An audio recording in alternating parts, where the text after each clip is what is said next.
Pastor Felipe.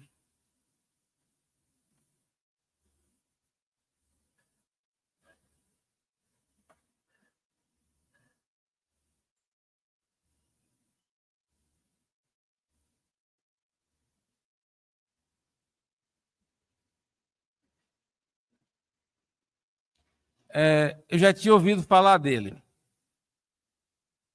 Você sabe que na igreja, às vezes, as pessoas falam umas das outras, né?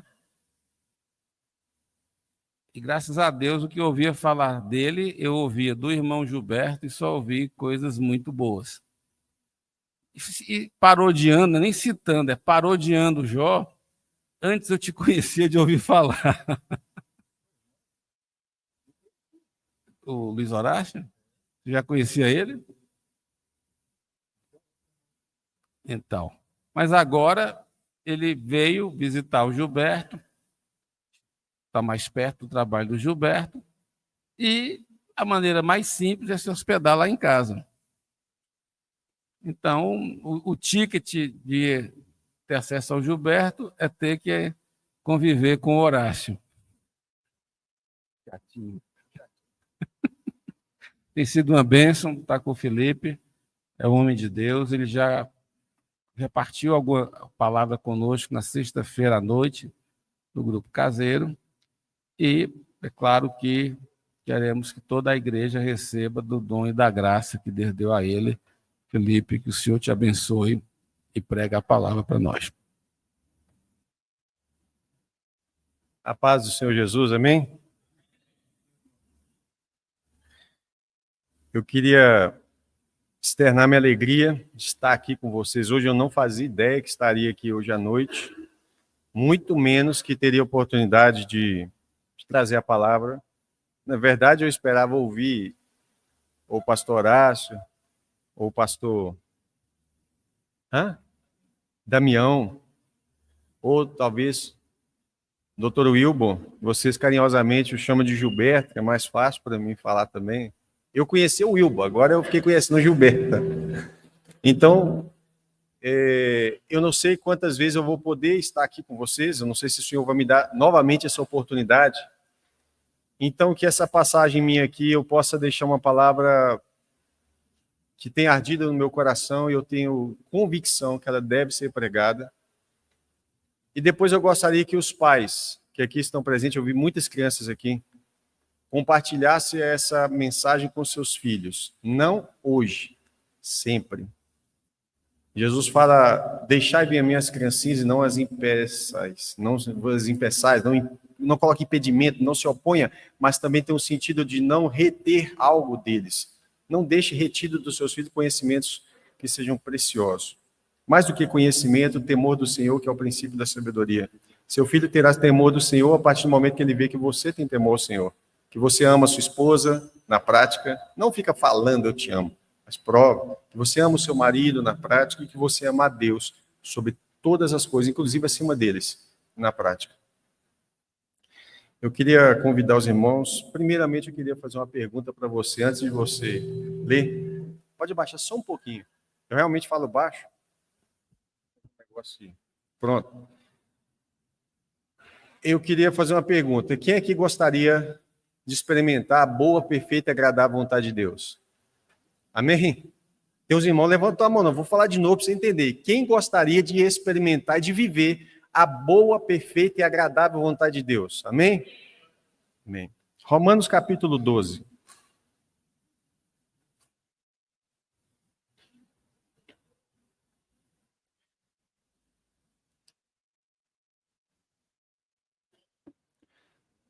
Amém?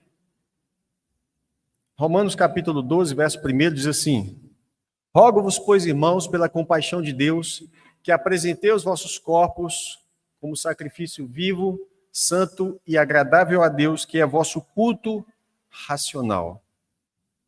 E não sejam conformados com este mundo, mas sede transformados pela renovação do vosso entendimento, para que experimenteis qual seja a boa, agradável e perfeita vontade de Deus. Amém? Deixe sua Bíblia aberta. Vamos pensar um pouquinho. todos nós queremos experimentar, vivenciar, estar dentro da perfeita, agradável e boa, perfeita e agradável vontade de Deus, porque ela é boa. Quem não quer coisa boa? Todo mundo quer coisa boa. Quem não quer algo que é perfeito? Isso só pode vir de Deus. E quem não quer algo que é agradável? Mas, para que experimenteis qual seja a boa, perfeita e agradável vontade de Deus, existem algumas coisas que Paulo fala um pouco antes disso, inspirado pelo Espírito Santo. Rogo-vos, pois, irmãos, pela compaixão de Deus, pelo amor de Deus, apresente os seus corpos como sacrifício vivo. Sabe o que é o sacrifício? Algo que morreu. O animal foi sacrificado. Ele morreu. Apresente o seu corpo morto, mas vivo. Um sacrifício vivo. Morreu para o mundo, mas vive para Deus. Apresente o seu corpo como sacrifício vivo, santo e agradável a Deus. A partir do momento que o nosso corpo se torna um sacrifício, olha, realmente é um sacrifício para muitas mulheres não exibir a beleza do seu corpo, porque o seu desejo lá mais íntimo é ser desejada. Talvez porque ela ainda não entendeu, ou talvez porque ela ainda não recebeu toda a plenitude daquilo que pode receber em Cristo, para entender que as suas carências precisam ser sanadas em Cristo.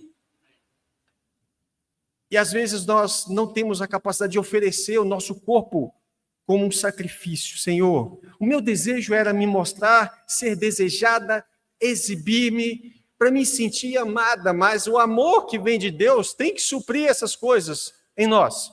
Não devemos andar como o mundo. Então Paulo fala, apresente os seus corpos como sacrifício vivo, santo, porque se nós queremos o Espírito Santo, devemos viver em santidade.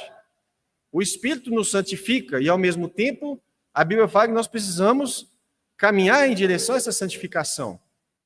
A Bíblia fala buscar a paz com todos e a santificação, sem a qual alguns não verão a Deus. É isso? Não, é ninguém.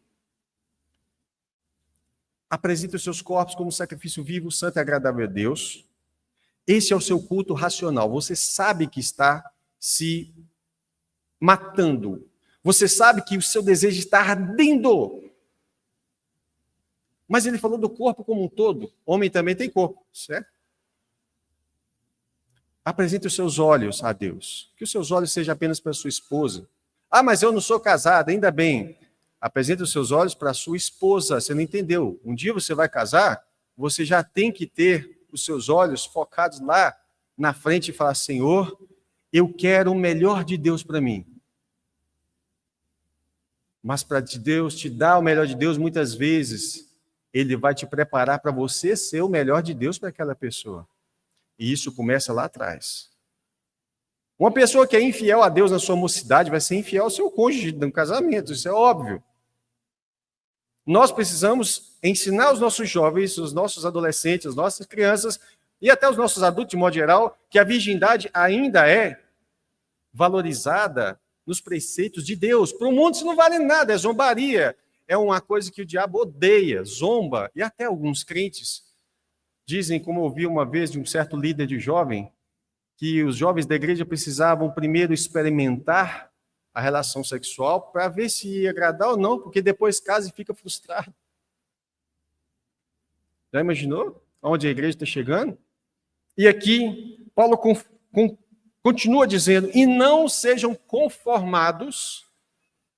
O que é conformar? É entrar na forma. Se você pegar um copo d'água e colocar num copo d'água redondinho, a água vai conformar aquele formato. Mas se você colocar num copo quadrado, ela vai se conformar, mas nós não. A gente sempre é quadrado, a gente não se encaixa em outro lugar. Um dia as pessoas falam, você é muito quadrado. Falam, a Cidade Santa é quadrada também. Glória a Deus, eu vou encaixar direitinho lá. Porque a gente tem que entender que o mundo vai olhar para nós e ele vai zombar porque eles zombaram de Jesus. Se você não é zombado e você fica sempre retrocedendo para ser agradável ao mundo, pode ter certeza, porque a imagem de Cristo não está sendo restaurada na sua vida. Jesus fala, se perseguir a mim, quanto mais a vocês. Se não estão nos perseguindo, se não estão zombando, se não estão discordando de nós, é porque a gente está conformando com o mundo. E quantos dizem no meio dos seus grupinhos, seja na faculdade, em qualquer ambiente, as pessoas dizem assim, o que você acha desse pecado? O que você acha? Você acha que isso é pecado também? A gente diz, não sei, eu acho que cada um faz o que quer. Não é isso que nós aprendemos em Cristo. Essa omissão é literalmente uma concordância com o mal, porque quando a verdade se cala, o mal triunfa. Isso se chama covardia. E os covardes certamente não herdarão o reino. Sabe o que é isso? É negar Jesus diante dos homens. Porque quando você precisa de um posicionamento e você se omite, você está literalmente dizendo, não, eu estou negando a Jesus. Eu prefiro negar Jesus aqui do que sofrer uma retaliação. Você está entendendo? Mas nós queremos experimentar qual seja a boa, perfeita e agradável vontade de Deus, sem sacrificar os nossos corpos. Queremos experimentar qual seja a boa, perfeita e agradável vontade de Deus, sem desconformar, sem discordar do mundo, mas nos conformando, nos adequamos. A grande maioria, é um pleonasmo, mas é necessário, a grande maioria eu tenho rodado o Brasil em várias igrejas, então a grande maioria dos lugares que eu tenho passado, e eu fico muito feliz de saber que vocês têm uma liderança abençoada, vocês são privilegiados, pode ter certeza, mas aproveite essa liderança para ouvi-los, aproveite essa liderança que Deus tem colocado sobre vocês para se deixar ser moldados. Porque vocês têm um privilégio muito grande aqui. E eu não estou falando de bajulação, não, porque eu detesto bajulação. Não gosto que me bajula, não gosto de bajular ninguém. E se o pastor da igreja falar, nunca mais esse cara volta aqui, não volta, não tem problema. Mas um fato é, a verdade nunca pode ser deixada de ser lançada. Irmãos, o que temos visto são igrejas, de modo geral, se adaptando ao mundo. Se no mundo o número de divórcios é 60%, na igreja está 60%, 70%. Porque ela está conformada com o mundo. Se os crentes, se você calcular com os crentes e com os mundanos, fala, quanto tempo passa na frente das mídias sociais, quanto tempo você passa maratonando as tais seriados, as pessoas passam sexta, sábado, domingo, feriado, da segunda-feira, maratonando, mas fala assim, eu não tive tempo de orar, eu não tive tempo de visitar, eu não tive tempo de ler a palavra, eu não tive tempo nem de ir na igreja, mas tempo para maratonar tem, sabe tudo, de todos os seriados que está acontecendo. Irmãos, o entretenimento está gratuito e facilitado porque entreter significa embaraçar. E você está embaraçado, sendo cansado, sendo alimentado, sendo discipulado, sem perceber. E depois nós falamos, gente, eu estou me sentindo tão fraco, eu não estou tendo nem força para orar, eu oro, mas eu não sinto ligação com Deus, eu não me sinto, não vai sentir mesmo não, morto não sente nada. Não sente nem o impacto de uma palavra de arrependei-vos, mas arrepender de quê? Às vezes Satanás sopra na mente de muitos crentes que as mensagens que convocam a igreja ao arrependimento, isso não é para nós, isso é para o mundo, mas pega as cartas de Tiago e tantos outros, falando para os irmãos, cuidado, pare de falar mal uns dos outros, abandone a mentira, mas isso é carta para a igreja, não é para o mundo. Nós precisamos olhar para nós e entendermos que nós precisamos matar o velho homem. Oh, morreu na cruz, não ressuscita o velho homem. Ah, pastor, mas se pisar no meu calo, eu rado a baiana. Jesus cura calo. Precisamos entender que aquele ponto fraco que nós expressamos muitas vezes, ó, eu sou uma bênção, não mexo com ninguém, mas se mexer com meu filho, o diabo, é o seu filho? Achei, descobri o problema. Então vou mexer com o teu filho. Até eu, que sou bobo, faria isso. Se fosse oponente de alguém, o ponto fraco dele é o quê? É o filho, ele está declarando que é isso. E muitas vezes nós temos essa mania de dizer, olha, eu sou crente até aqui. Não entregamos totalmente ao Senhor. Quando nós deixamos essas brechas, é mais do que o suficiente para entrar em casa, para entrar na sua vida, para entrar na sua família e para fazer um arraso. Não vos conformeis com este mundo, em área nenhuma da nossa vida. Se há algo no seu coração que ocupa mais o tempo da sua mente do que Deus, pode ter certeza, isso se tornou um ídolo na sua vida. Qualquer coisa que mexe mais com você. Eu vou a alguns lugares e eu vejo que as pessoas, muitas vezes, se você falar assim, glória a Deus, eles olham assustados, dentro da igreja, eles olham assustados, tipo assim, hein? Estranho, camarada desregulado. Pois é, mas lá no estádio ele grita, gol! E ninguém se escandaliza. Ah, mas aqui é para extravasar. É engraçado, o teu ídolo lá, ele vale mais do que você, dá glória a Deus. Nós precisamos entender que Deus é digno de toda honra, é nele que nós precisamos nos alegrar, é nele que nós precisamos dizer, paizão, ele é o nosso pai, você não precisa ter vergonha diante do teu pai. Mas enquanto nós não entendermos que nós não podemos estar conformados com esse mundo, a gente nunca vai experimentar qual seja a boa, perfeita e agradável vontade de Deus. Por isso, Paulo fala, rogo-vos, pois, irmãos, pela compaixão de Deus, que apresente os seus corpos como sacrifício vivo, santo e agradável a Deus, que é o seu culto racional. Apresentar o seu corpo como sacrifício. Apresente os seus ouvidos, pare de dar ouvido à fofoca. Ah, é tão gostoso ouvir uma fofoca, né? Às vezes, eu ouvi falar mal de mim, mesmo, o que aconteceu? Tem gente que é tão curioso. Aconteceu uma briga lá, alguma confusão perto da sua casa, já corre para a janela. Deixa eu ver o que. Aí o outro levanta lá, o que foi? O que está batendo? O que está matando? O que aconteceu? Nossa, o filho da vizinha, olha por eles. Apresente o seu corpo como sacrifício vivo, santo e agradável a Deus. A tua boca para abençoar. Os teus olhos, que eles sejam santos. As tuas vestes, a Bíblia tem uma expressão interessante, vestes santas. Sabe, a maior mentira que Satanás tem ensinado recentemente, a vestimenta não define caráter, mentira. O caráter define as vestes. E nós estamos tendo o nosso caráter transformado à imagem de Cristo. Homens, mulheres, como Jesus te vestiria se ele estivesse na praia? Como Maria, mãe de Jesus, ou as santas mulheres que a Bíblia tem, se vestiria se estivesse na praia? Biquíni? Será que é? Para pensar. Sunguinha?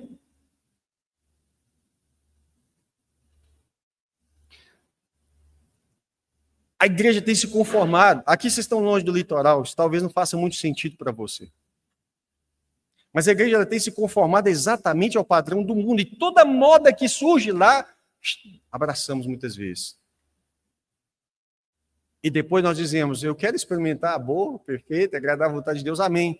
Que nós possamos caminhar nisso. Ele fala, não se conformeis com esse mundo, não entre na forma do mundo, não se encaixe com o mundo, não se adapte a esse mundo, não ama o mundo, porque aquele que ama o mundo, o amor do Pai não está nele. Quem ama o mundo não ama a Deus e também não recebe o amor de Deus, como Jesus fala. Jesus vai dizer, aquele que tem os meus mandamentos e os guarda, isso é, obedece, esse é o que me ama, e esse será amado do meu Pai, e o amaremos, e viremos, e faremos nele morada. E Jesus fala, esse que me ama, eu também o amarei e me manifestarei a ele. Jesus não se manifesta para qualquer pessoa que diz que é cristão. Jesus se manifesta para aquele que crê para dentro de Jesus. Ao entrar dentro de Jesus, você sai fora do mundo. O convite de Jesus não é para você acreditar que ele existe. Até os demônios acreditam. Tiago diz isso, os demônios acreditam, é óbvio, mas eles não estão dentro de Cristo. E nós podemos estar dentro de Cristo, sendo transformados dia após dia. Talvez você pense assim, meu Deus, mas eu vou mudar tudo de uma vez. Olha, Deus tem uma etapa de trabalhar em cada um de nós. Alguns têm facilidade em algumas determinadas áreas e dificuldade em outra.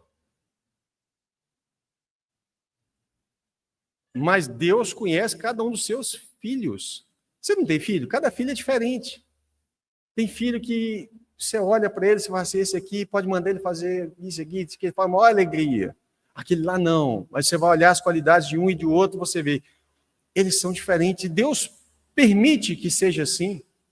E a graça de Deus é de forma diferente para cada um. A multiforme graça de Deus, ela se aplica em toda a diversidade do ser humano.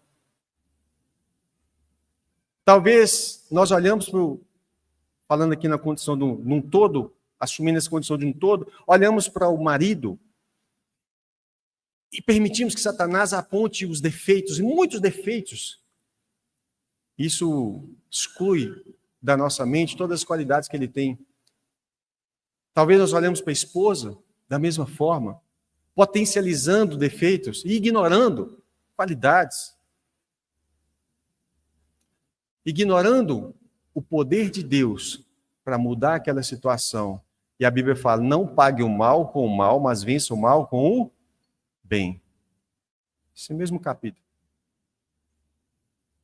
Mas ele fala, não se conforme com o mundo. Ofereça seu corpo como sacrifício vivo e sede transformado pela renovação da sua mente, renovação do seu entendimento. Quando você ouve a palavra de Deus, ela renova a sua mente. Quando você dorme, você não renova suas forças?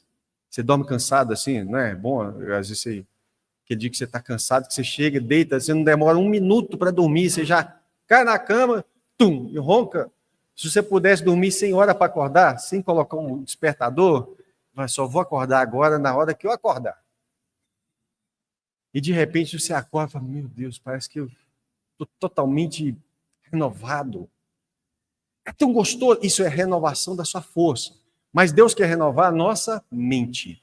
Ao renovar a nossa mente, isso aqui é muito importante. Sejam transformados, isso transforma nosso hábito. Eu sei, é claro que eu sei, que a palavra de Deus está tocando no seu coração em algum momento, em alguma área da sua vida agora. Deus está renovando a sua mente para transformar as suas atitudes, as suas ações. E que a partir de hoje, desse momento, suas ações começam a ser moldadas. Você começa agora a ser conformado à imagem de Cristo e não do mundo. Quando você olha, será que Jesus faria isso? Não, Jesus não faria isso. Será que a Maria faria isso? A mãe de Jesus faria isso? Será que Sara faria isso? Será que as referências bíblicas, o apóstolo Paulo faria isso? Talvez nós olhamos, somos pequenininhos, óbvio, não tem como nós compararmos, Paulo, Pedro, tantos outros, mas a Bíblia não esconde de nós os defeitos dos grandes homens. Essa é a maior prova da inspiração bíblica, inclusive. O que Deus quer mostrar com aqueles defeitos? Que Deus está se agradando dos defeitos? Não, mas Ele está dizendo, ô filhinho, eu estou trabalhando. Às vezes a gente olha, quando alguém pergunta assim, eu vou fazer um teste com vocês. Se eu perguntar assim, qual que é o fato que você lembra de imediato quando eu falo assim sobre Davi, o que vem na sua mente? Talvez em 2 coisas agora, imediatamente. Provavelmente, a cena de criança, Davi com Golias. Mas muito provavelmente vê a cena da questão de Batseba. Nos deixa irritado, nos deixa revoltado. Né? A não ser que você não conhece a história. Mas você fica pensando. E a Bíblia fala, mas Davi era um homem segundo o coração de Deus. Davi não era um homem segundo o coração de Deus porque ele foi e pecou. Mas se você abrir o Salmo 51, você vai ver Davi chorando. Você precisa apenas ler que você enxerga Davi chorando, aos prantos. E ele está dizendo, Senhor, não retire de mim o reino. Ele está preocupado com o reino? Senhor, não tira a coroa de mim. Deixa eu continuar sendo rei. Não. Senhor, não te retire de mim o teu Espírito Santo. Se tem uma coisa que nós precisamos preocupar como igreja é não perder o Espírito Santo em nós. Talvez no início da sua caminhada você estava cheio do Espírito Santo. Talvez você tinha o primeiro amor que fazia você se alegrar ao ouvir a palavra de Deus. Ao cantar os louvores, você se entregava para Deus. Porque você sabe, Ele é tudo para mim. Mas ao longo do tempo foi perdendo esse interesse pelas coisas de Deus. Ao longo do tempo foi se conformando com o mundo e acabou perdendo um pouco da fama que você tinha como referência nos seus irmãos na fé, dos seus pastores, e assim vai. E aí vai se esfriando, vai dando desânimo para a congregação, vai dando desânimo de fazer as coisas para Deus, de ouvir louvores. Vou pegar umas outras músicas mundanas aqui que é bonitinha. Ou ver uns filminhos de terror, vai chamando demônio para sua casa. Por quê? Porque já não está andando mais segundo o Espírito. Perde o discernimento espiritual. Provavelmente você tomou um choque na hora que eu falei de filme de terror. Saiba, você acha que o filme de terror é feito para quê? Qual o propósito? São invocações que são feitas. Você acha que o medo é algo que vem da parte de Deus? Então, para que você está cultivando o medo na sua vida? Não, eu amo passar por medo. Isso não é normal para um cristão. O verdadeiro amor, ele lança fora todo medo. Aí você está se afastando do primeiro amor, começa a atrair medo.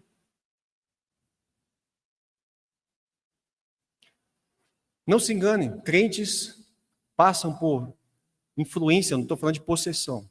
Influências malignas para destruir a vida deles.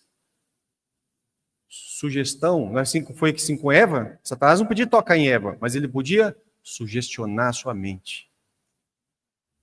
Quantos crentes estão passando por aflição? Eles estão sendo sugestionados por Satanás a blasfemar contra o Espírito Santo. Eles estão sendo sugestionados a tirar a própria vida. Eles estão sendo sugestionados a abandonar os seus casamentos. Estão sendo sugestionados para que eles venham entrar em grave crise existencial. Isso não é só no mundo. Sabe por que não é só no mundo? Porque as mesmas influências que o mundo absorve no Instagram e tantas redes sociais, e seja onde for, Netflix e companhia, os crentes também estão expostos a tudo isso. E talvez pelo mesmo tempo que os outros. Mas não tem tempo para orar. Não tem ânimo de orar. Só quando o pastor chama. Vamos orar. Amém. Vamos orar. Senhor Jesus. Amém. Irmão, ora para nós.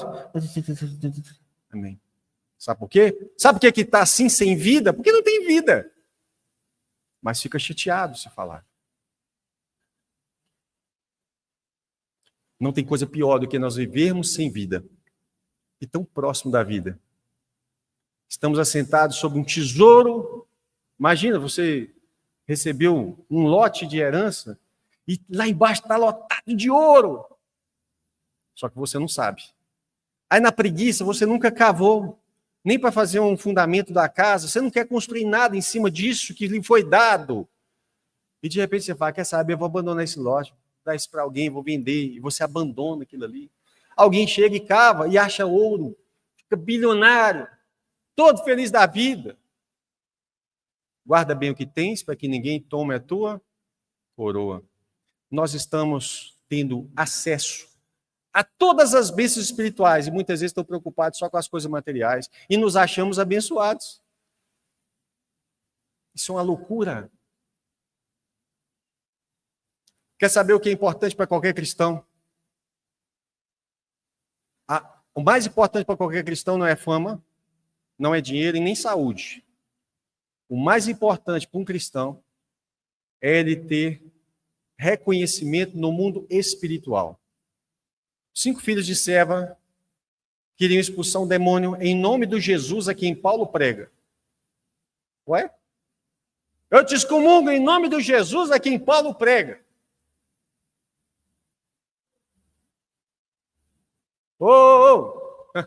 Jesus? Jesus eu conheço. Paulo o quê? Paulo eu sei quem é. Paulo era reconhecido no mundo espiritual. E Paulo diz, eu sei, eu posso todas as coisas naquele que me fortalece. Eu sei viver na fartura, mas também sei viver na pobreza. Eu sei passar por tudo, porque tudo posso em Cristo que me fortalece. Jesus eu conheço. Paulo eu sei quem é. Mas vocês, quem são vocês? A irrelevância espiritual é a pior situação que um cristão pode ter. Eu lamento dizer que grande parte da igreja tem se tornado irrelevante, porque ela está casada. Ela está casada com o mundo, mas ela pensa que vai herdar o reino dos céus. Ela só pensa.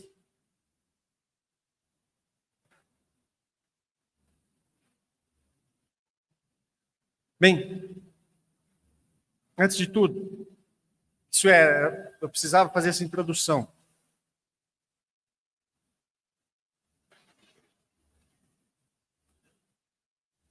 Verso 3 diz assim, porque pela graça que me é dada, digo a cada um de vós, que não pense de si mesmo além do que convém. Antes, pense com moderação, conforme a medida da fé que Deus repartiu a cada um. Porque assim como em um corpo temos muitos membros, e nem todos os membros têm a mesma operação ou a mesma função, assim nós, que somos muitos, somos um só corpo em Cristo. Cada um de nós somos parte do mesmo corpo. Se você pegar um martelo e bater no dedinho da mão esquerda, o que você acha? Você acha que o resto do corpo vai falar, bate, pode bater. Sim ou não? Não, você vai proteger. Você não quer ferir nenhuma parte do seu corpo. Isso mostra que nós precisamos estar atentos a cada um dos irmãos, porque nós estamos conectados.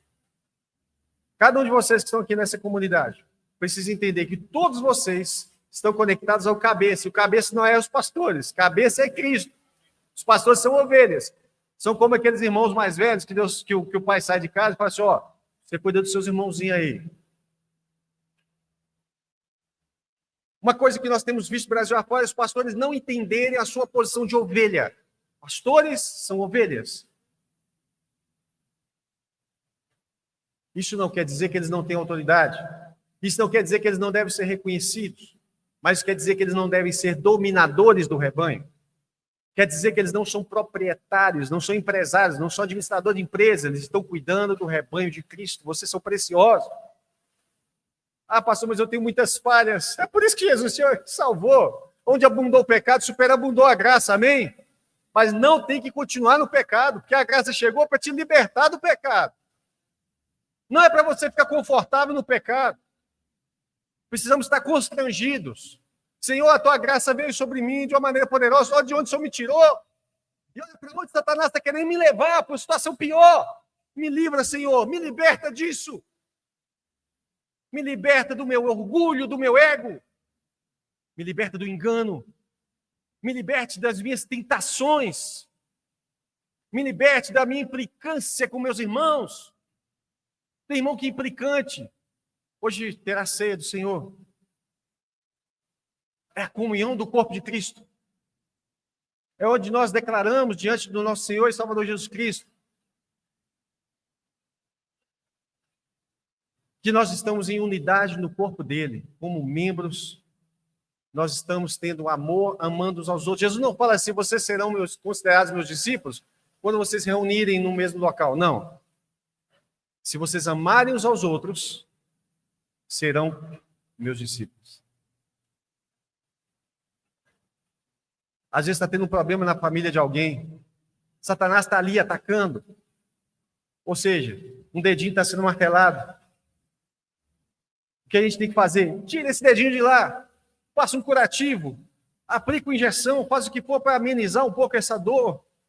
Sinta a dor do seu irmão, daquela família que está perdendo talvez um filho, que está perdendo uma filha para o mundo.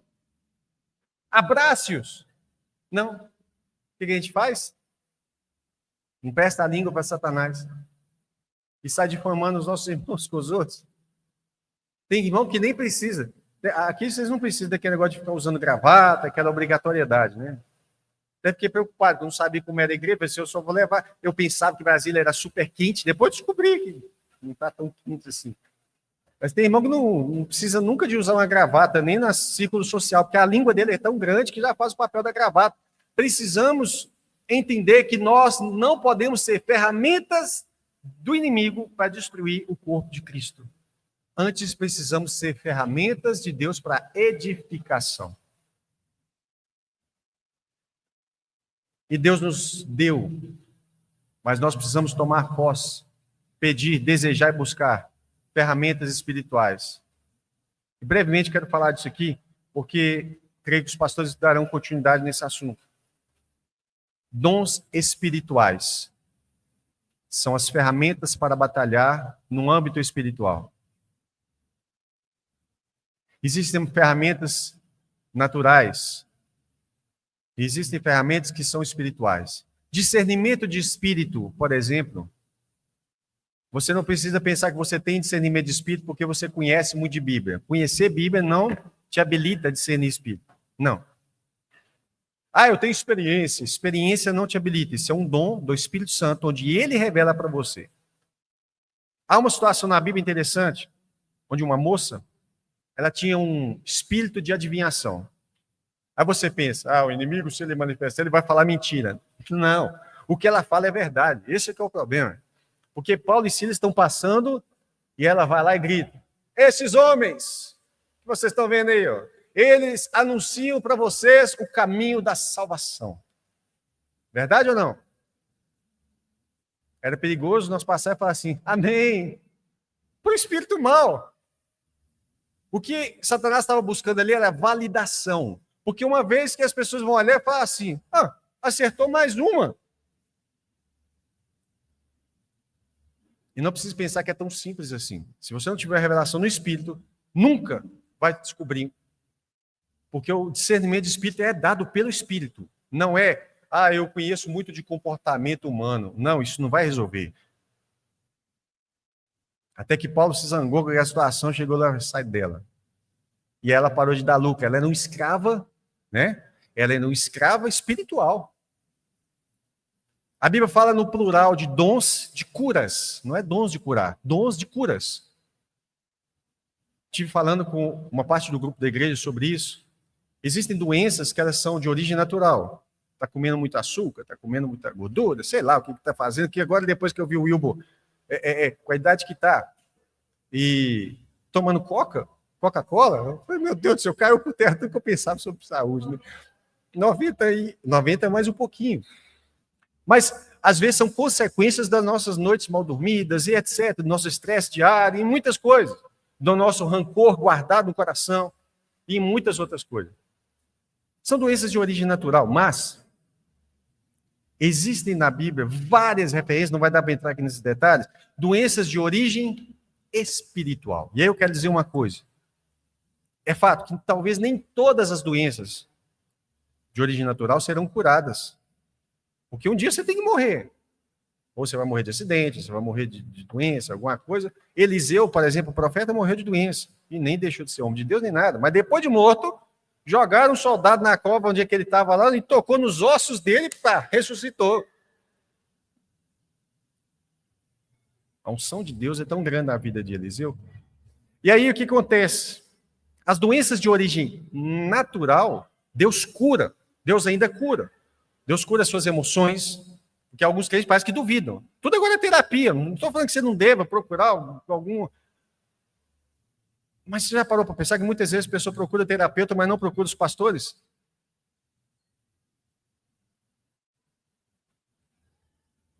E eu, antes que alguém possa pensar que eu falando isso aqui leigamente, não, fiz uma pós-graduação em psicanálise justamente para poder falar desse assunto e não ter aquele ataque de falar assim, não sabe nada do que está falando.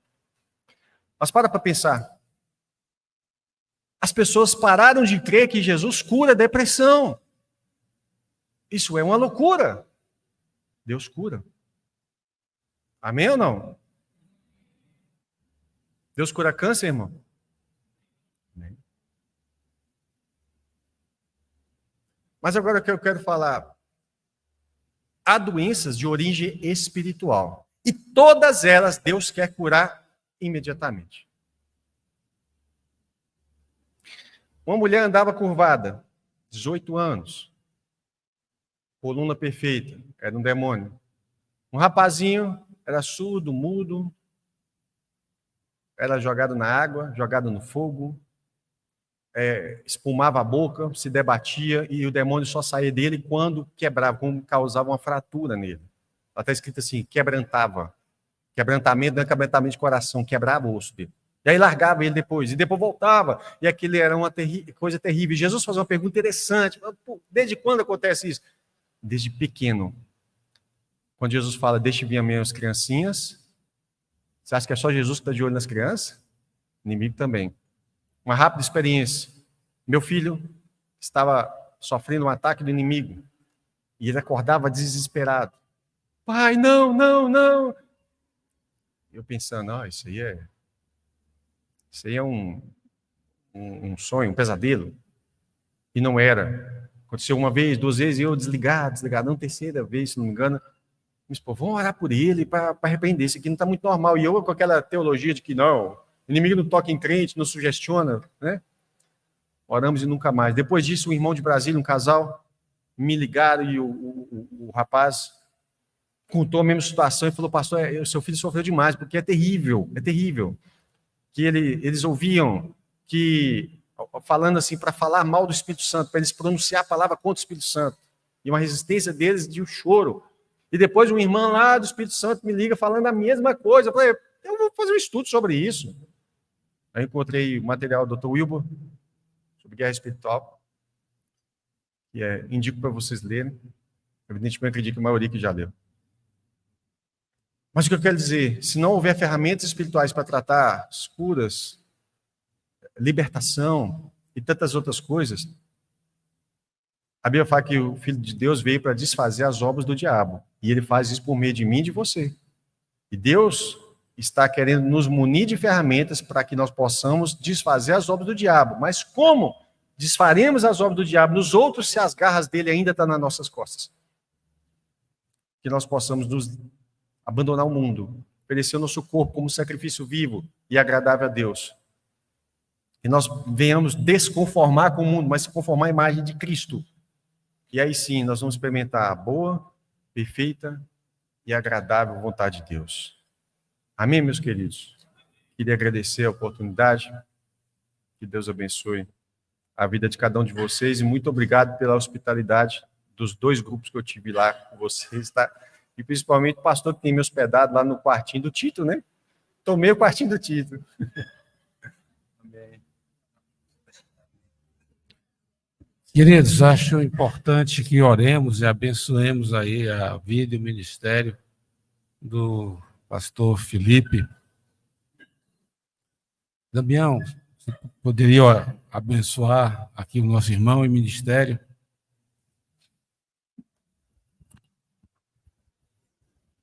Aleluia. Louvado seja o nosso Deus que te trouxe hoje aqui, viu, Felipe? E ele te leva em paz, que você encontre sua família em paz, que a sua cidade seja abençoada pelo teu ministério. Senhor, meu Deus e Pai, eu quero te agradecer pela graça que tu nos deste hoje, Senhor, pela palavra que nos deste, pelo que mexeu nos nossos corações. Mas, Senhor, nós sabemos que quando a semente é jogada, se ela cair em solo fértil, ela vai dar frutos, ela vai crescer. E, Pai, em nome de Jesus, essa palavra caia nos nossos corações e esteja preparado como solo fértil. Senhor, o Felipe, através da tua graça, ele tocou em vários pontos das nossas vidas. Creio que todos que estão aqui hoje, Senhor, eles receberam a porção do Espírito para que ande conforme a tua vontade. E, meu Pai, em nome de Jesus, eu quero agradecer porque nós recebemos isso e eu peço para que tu recompense ele, Senhor, da maneira que nós recebemos. A palavra diz, se deres um copo d'água a um profeta, receberás galardão de profeta. Eu olho por meus irmãos, Senhor, se esforçando para serem parecidos com Cristo, porque querem ser chamados de filhos teus. Abençoa e recompensa o pastor Felipe, Senhor, sendo chamado de filho teu em nome de Jesus. Amém. Aleluia.